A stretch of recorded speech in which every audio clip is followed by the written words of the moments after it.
अस्सलाम वालेकुम everyone, I hope आप सब ठीक ठाक होंगे। Welcome back to my channel. आज मैं आपसे फैब्रिक पेंटिंग के बारे में बात करना चाहूँगी। चलिए मैं आपको बताती हूँ कि मुझे फैब्रिक पेंटिंग का शौक़ किस तरह चढ़ा। शायद आप लोग सब फेमिलियर होंगे मारिया सज्जाद से। ये एक डिज़ाइनर हैं जो हैंड पेंटेड दुपट्टास और ड्रेसेस बनाती हैं।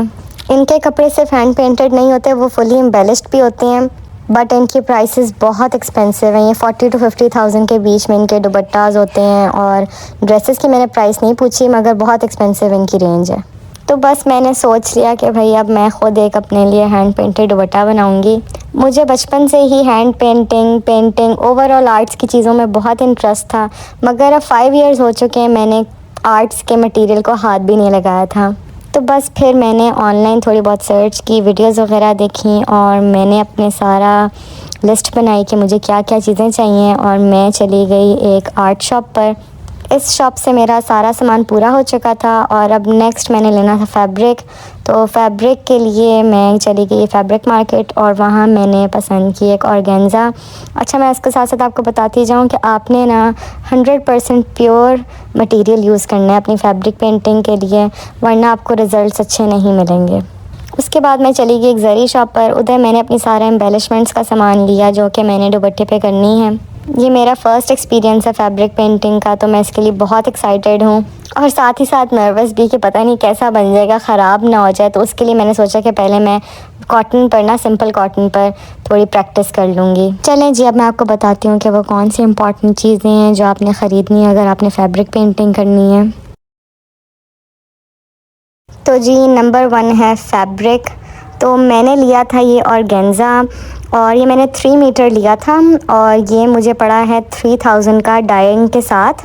मुझे जिस कलर की तलाश थी मुझे एग्जैक्ट उसी तरह का कलर मिला। मुझे ऑफ वाइट क्रीमिश कलर चाहिए था, तो मुझे उस शॉप पे यही नज़र आ गया, तो मैंने ये ले लिया।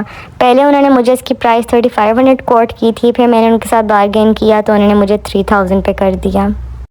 अब मैं आपको बताती चलूँ कि फ़ैब्रिक पेंटिंग के लिए आप लोग कौन कौन सा फ़ैब्रिक यूज़ कर सकते हैं। तो सबसे पहले तो आप कॉटन यूज़ कर सकते हैं, उसके बाद आप डेनिम यूज़ कर सकते हैं, सिल्क यूज़ कर सकते हैं और ऑर्गेन्जा यूज़ कर सकते हैं। ये आपकी पसंद है कि आपने कौन सा फ़ैब्रिक यूज़ करना है या आप कौन सा फ़ैब्रिक यूज़ करते हैं, तो जो आपको ईजी लगे आप वो यूज़ करें। तो जी, फर्स्ट पॉइंट तो हमारा हो गया है। अब सेकेंड पॉइंट पर आते हैं, वो है फैब्रिक पेंट्स। तो मैंने जिस ब्रांड के फैब्रिक पेंट्स लिए हैं उसका नाम है कीप स्माइलिंग और ये 6 पीसेस का सेट था। ये मैंने 750 का लिया है। इसके अंदर सारे प्राइमरी कलर्स थे, red, yellow, green, black, white, blue. तो मैंने ये सेट परचेज़ कर लिया एज अ बिगनर। ये कलर्स भी मुझे सही लगे और प्राइस भी अच्छी थी। तो इस सेट के अंदर आया एक पैलेट आई छोटी सी और एक पेन ब्रश भी आया था। अब बात करते हैं कि मार्केट में आपको कौन कौन से और ब्रांड्स मिल जाएंगे। तो ये मॉन्टमार्ट एक ब्रांड है, इसके ये 8 पीसेस का सेट आएगा, 1550 का था। और एक ब्लू बर्ड बहुत फेमस ब्रांड है, ये मुझे नहीं मिला था, मेरी फ़र्स्ट चॉइस यही थी। ये 6 पीसेस मेरे ख्याल में 600 के आते हैं। तो इस ब्रांड को तो मैंने बहुत ज़्यादा लोगों को यूज़ करते हुए देखा है। चलें जी, अब थर्ड पॉइंट की तरफ आते हैं, वो है ब्रशेस। अब ब्रशेस की बात आती है तो आपकी मर्ज़ी, आप जौन सा मर्ज़ी ब्रश लें। आपने सेट लेना तो सेट ले लें, या आपकी प्रेफरेंस है, आप किसको यूज़ करते हुए ईजी फील करते हैं या आपको कौन सा लग रहा है ब्रश के आपके यूज़ में ज़्यादा आएगा। मैंने तो ये पूरा सेट लिया था। इस ब्रांड का नाम था जॉर्जियन और इसकी प्राइस थी 1500। इसके अंदर टोटल 12 पीसेस थे। इस सेट के अलावा मैंने अपने लिए एक लिया था लंबा फ्लैट ब्रश और ये मीडियम साइज़ का था और इसका नंबर है 14। ये मेरे ख्याल में मुझे 200 रुपीज़ का मिला। चलें अब मैं आपको बताती हूँ अपनी फोर्थ इंपॉर्टेंट चीज़, वो है बाइंडर। मैंने जो बाइंडर लिया था वो था 150 रुपीज़ का। अब मैं आपको बताती हूँ कि बाइंडर किस यूज़ में आता है। तो बाइंडर का जो मेन यूज़ है वो है थिनिंग में।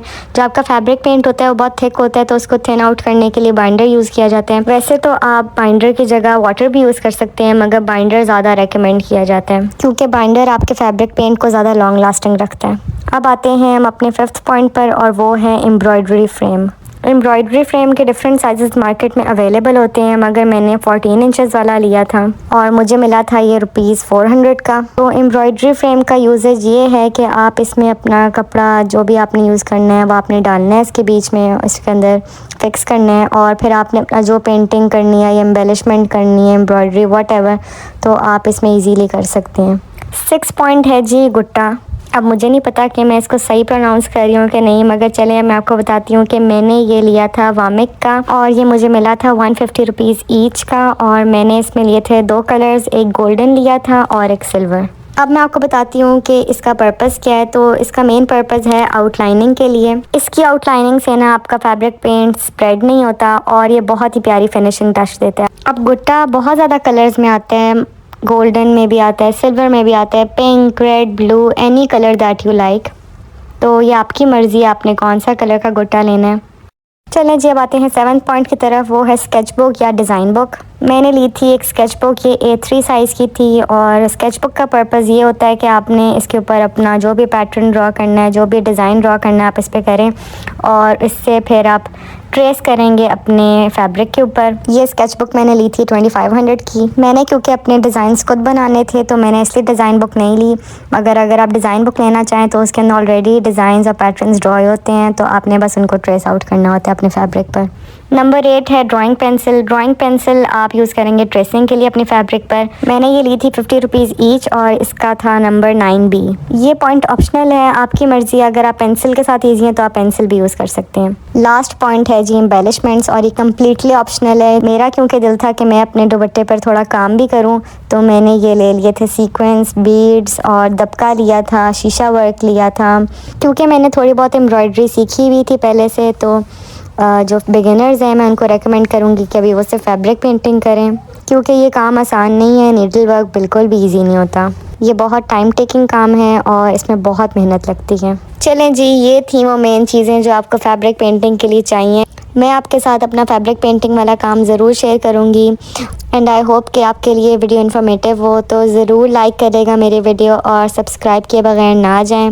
और आपकी जो भी क्वेरी हो आपने मेरे से कमेंट्स में ज़रूर पूछना है। इसके साथ साथ मैंने सोचा कि आपको अपनी किचन रेनोवेशन की थोड़ी बहुत अपडेट दे देती हूँ। चलें इधर मैं करती हूँ अपनी वीडियो को and. Like, subscribe and comment के बगैर ना जाएगा। Thank you.